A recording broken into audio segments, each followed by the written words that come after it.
It's 200 BC, around 2200 years ago, and the Han Dynasty is in power in modern-day China. The Han Dynasty always had issues from up north, and they would always get attacked. The northerners that would attack the Han Dynasty were called the Xiongnu, and these weren't civilized people. Their style was more hunter-gatherer style, and they would attack just to steal, not to conquer. And since the Han Dynasty was extremely wealthy at that time, they would always be attacked by these guys. The Han Dynasty had an emperor named Wu, and he was extremely annoyed with the northerners, and he was trying to figure out a plan on how to stop them. He decided to send a message to the next civilization that was close to Parthians around this time, called the Yuezhis. And his message was basically to team up with them to deal with these Xiongnu, because around this time, the Xiongnu would also attack the Yuezhi tribes. Emperor Wu sent his men with the leader of Zhang Qian to make a deal with the Yuezhi emperor. When Zhang Qian gets to Yuezhi, he was extremely surprised by the genetics of the horse there, and he realizes that in Eastern Asia or the Han Dynasty, they have nothing like these horses. So Zhang Qian makes a deal with the emperor to go against the northerners, but he also makes another deal with his emperor to bring a lot of these horses back to China, not only for warfare, but to breed them and change the horses in China.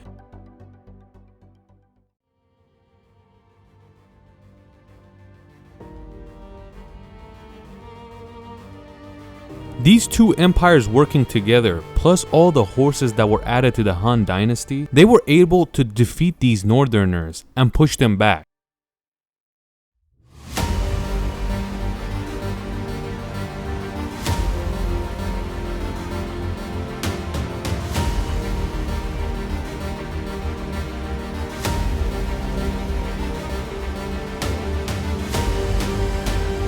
But let's get back to the Emperor Wu. When he got familiar with these amazing horses, he thought to himself, we are a developed civilization, but we have access to nothing. We are all alone on this part of the world. Even though Emperor Wu was thinking this, it was hard to build a road like this. The northerners were wild and uncivilized, and the southern part was Tibet, one of the harshest places in the world, and no civilization was interested in taking over. That is why they were very isolated in that part of the world. But either way, Emperor Wu decided that we have to build a road towards the west and reach other civilization. They start building the road, and it continues on for about 40 years. The more west they go, the more civilization they confront. And around 40 years later, they reach Rome, one of the most western civilization at that time.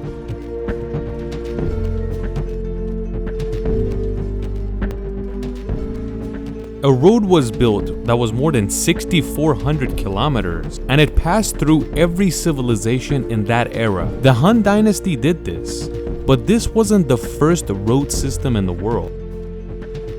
Darius I, the Persian king of the Achaemenid Empire, was the first person to connect this vast empire together with a road system. And one of the main reasons that an empire this big was successful for a very long time was because of this road system. It connected every satrap together, which went all the way to Egypt, Europe, all over Western Asia, and it even went to India.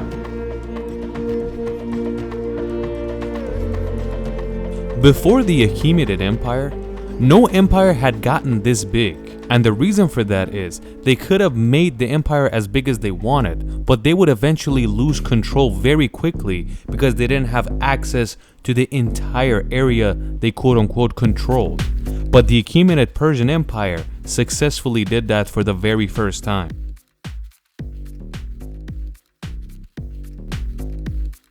The Roman Empire basically copied the Achaemenid style. They had different provinces and a powerful central government in Rome that controlled all this with this road system.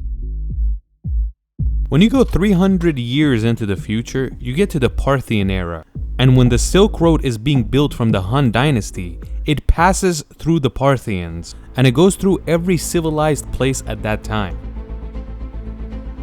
But why is it called the Silk Road? We have to say that this is a very new name that was put in by the Europeans in the 19th century. But there was a reason it was called the Silk Road, because one of the most important exports China had at that time was silk, and it made its way all the way to Rome.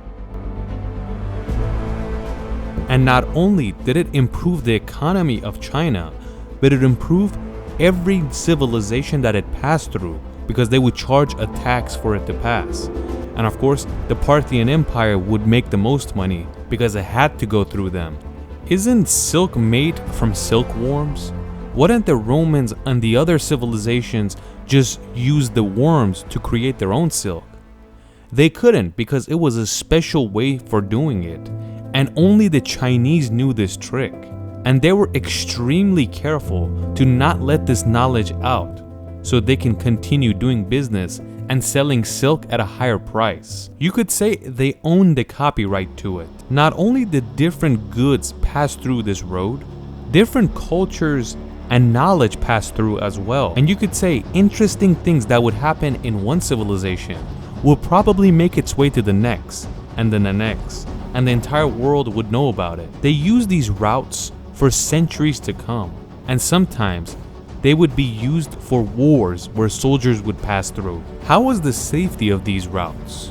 In civilized areas, there was way more safety, but when you got to the uncivilized areas, it got a little dangerous, because thieves would stay in these areas where authority is not present and attack the caravans that are passing by. When you get to the 13th century, an interesting thing happens, because for the very first time, one man travels through the entire Silk Road by himself, and that's no one other than Marco Polo. When Marco Polo began his journey in Venice, he went to every civilized and historic town and city he could go. When he got to China, he stayed there for a few years and learned a lot about East Asian culture, and he made his way back and went through new cities. He wrote down everything he could find about the Eastern culture and brought it back to Europe. This was one of the most important things a European ever did. The knowledge that was present in the eastern part of the world was much more advanced than Europe, and Marco Polo showed the Western world what they're missing out on. Let's say this road was not built and there was a virus in China. This virus would never make its way towards the Western world, but with the help of the Silk Road, it very easily and quickly made its way all the way to Europe. And this is exactly what happened in the 14th century when the Black Death took place. The road continues until the year 1453, when Mehmed II, the Sultan of the Ottoman Empire, takes over Constantinople, and he decides to close off the Silk Road forever. And that means the Ottoman Empire closed the access from Asia to Europe. When the Ottoman Empire did this, it was a plus for the Europeans, and they got much more advanced than they ever gotten. When they realized that the road is closed off, they made their navy much stronger, and that means they could travel around the world with ease. And since they had a strong navy, it allowed them to take over the entire world. And 40 years after this took place, Christopher Columbus discovers America. And if the Ottoman Empire didn't close off the road, there was a lower chance that this wouldn't happen this quickly. So what we figured out is that by the closing of the Silk Road by the Ottomans, it made the Europeans much more advanced, and it kinda held back Asia. And if the entire world was connected like before, everybody would learn each other's culture and knowledge. So the most important thing of the Silk Road was not only goods and services, but it was knowledge and culture.